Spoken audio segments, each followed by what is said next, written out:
பிரான்சில் தேசிய மருத்துவ காப்பீட்டு அமைப்பு கடந்த ஆண்டு சுமார் 723 மில்லியன் யூரோ அளவிற்கு மிகப்பெரிய மோசடிகளை கண்டறிந்துள்ளது. இந்த மோசடி நடவடிக்கைகள் திட்டமிட்ட குற்றங்கள் போல அதிகரித்துள்ளதாக அதிகாரிகள் எச்சரித்துள்ளனர். குறிப்பாக சுய தொழில் செய்யும் தொழிலாளர்கள் மருத்துவ விடுப்பு பெற்றுக்கொண்டு அதே சமயம் மறைமுகமாக தொடர்ந்து வேலை செய்வது பெரும் சிக்கலாக உருவெடுத்துள்ளது. மொத்த மோசடியில் 20%க்கும் அதிகமானவை இந்த வகை போலி மருத்துவ விடுப்பு கோரிக்கைகளுடன் தொடர்புடையவை என்று தரவுகள் தெரிவிக்கின்றன. இவை தடுக்க பிரான்ஸ் தேசிய மருத்துவ காப்பீட்டு அமைப்பு சமீபத்தில் ஒரு அதிரடி நடவடிக்கையை மேற்கொண்டது.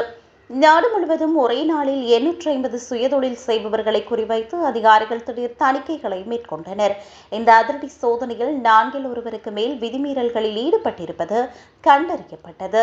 பேக்கரி உரிமையாளர்கள், தச்சர்கள் மற்றும் வீட்டில் இருந்து வேலை செய்பவர்கள் என பலர் மருத்துவ விடுப்பில் இருந்த போதும் தொடர்ந்து வேலை செய்தது உறுதி செய்யப்பட்டுள்ளது.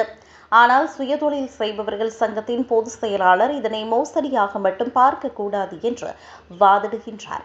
வாடிக்கையாளர்களுக்கு பதிலளிப்பதும் வணிக தொடர்பை தக்க வைப்பதும் அவர்களது பொருளாதார உயிர்வாழ்விற்கான அவசியம் என்று அவர் குறிப்பிடுகின்றார். எனினும் இந்த நடவடிக்கைகள் தொடர்ந்து தீவிரப்படுத்தப்படும் என்று காப்பீட்டு அமைப்பு தெரிவித்துள்ளது. இனிவரும் காலங்களில் இதுபோன்ற திடீர் சோதனைகள் அடிக்கடி நடத்தப்படும் என்றும் முறைகேடுகளை தடுக்க அரசு உறுதியாக இருப்பதாகவும் அதிகாரிகள் தெரிவித்தனர்.